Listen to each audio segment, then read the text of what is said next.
Este é o canal Caminhos do Pensamento e meu nome é Rafael.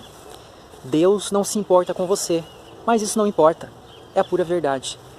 Eu já demonstrei em vários vídeos que eu estou deixando indicados aí embaixo que a realidade que nós captamos pelos nossos sentidos e tudo aquilo que nós podemos criar na nossa imaginação é uma manifestação de um ser supremo, de um ser incausado, um ser perfeito que se basta nele mesmo e que não tem necessidade de nada e que age apenas de acordo com a sua própria essência, sem ser afetado, influenciado ou movido por nenhum fator, já que todo fator é uma criação dele mesmo. Esse ser é uma mente pura, esse ser ele é livre de qualquer tipo de mácula. Esse ser volta para si mesmo, criando uma miniatura, uma reprodução similar a ele, que tem a sua forma. E essa reprodução é o eu finito, é o ser que está pensando agora, é o ser que filosofa, que precisa raciocinar para conhecer as coisas, ao contrário do ser supremo que já conhece a tudo em um único ato indivisível, sem nenhum tipo de novidade, sem passagem de pensamentos, sem percepções, né? Ele tem todas as ideias em si e as ideias são o próprio conteúdo dele, né?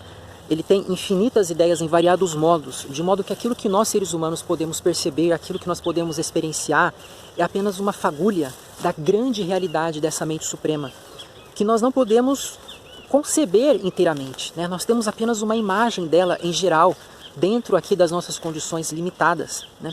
Nós sabemos que ela é uma mente autoconsciente, que ela é uma mente inteligente, e essa mente manifesta a ela mesma pelas nossas percepções, né? Tudo aquilo que nós captamos, nada disso é fortuito, nada disso é material, mas tudo é ideia divina.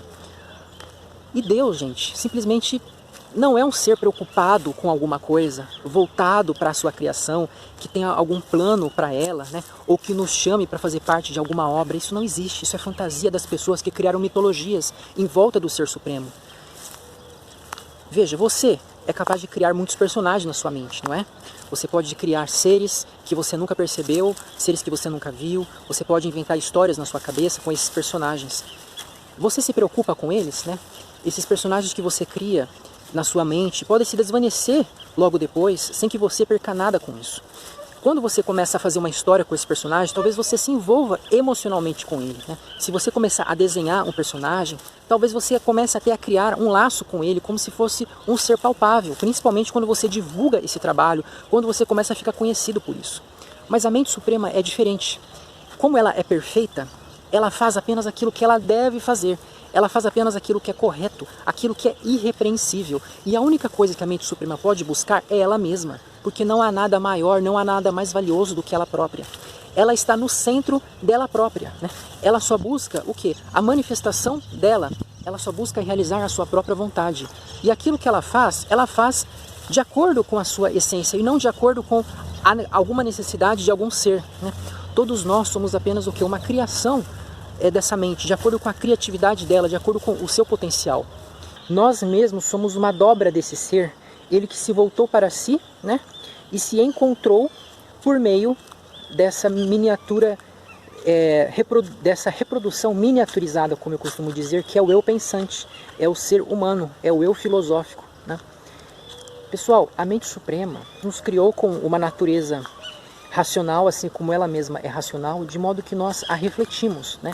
Nós refletimos a racionalidade desse ser, nós mostramos a mesma forma lógica que ele tem, né? Ele que é uma mente perfeita, que sempre faz as coisas como deve fazer, de acordo com as ideias corretas, porque essa mente nunca se engana, ela nunca se perturba, ao contrário de nós, que somos essencialmente imperfeitos, perturbados, nós temos muitas percepções, né? E nós temos que julgar essas percepções de acordo com a razão sempre, para que a gente tome a atitude mais ponderada, a atitude mais recomendável possível, de acordo com o caso concreto.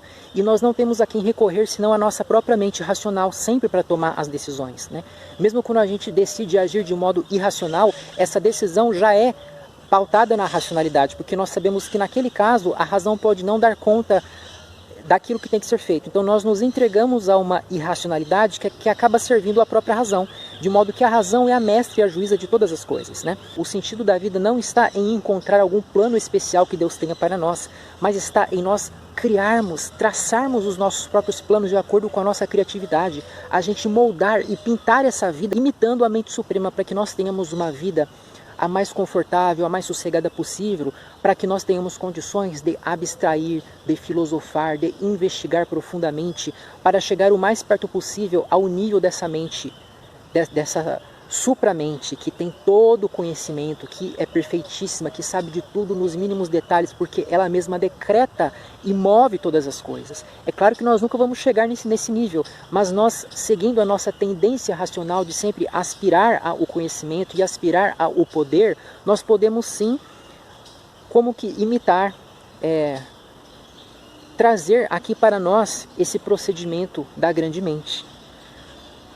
Deus, ele só se preocupa com ele mesmo. Nós somos uma criação dele porque ele simplesmente quis fazer assim e não existe um propósito atrás ou acima dele que o tenha levado a tomar essa atitude. Por que ele fez as coisas dessa forma e não fez da outra? Por que ele age assim?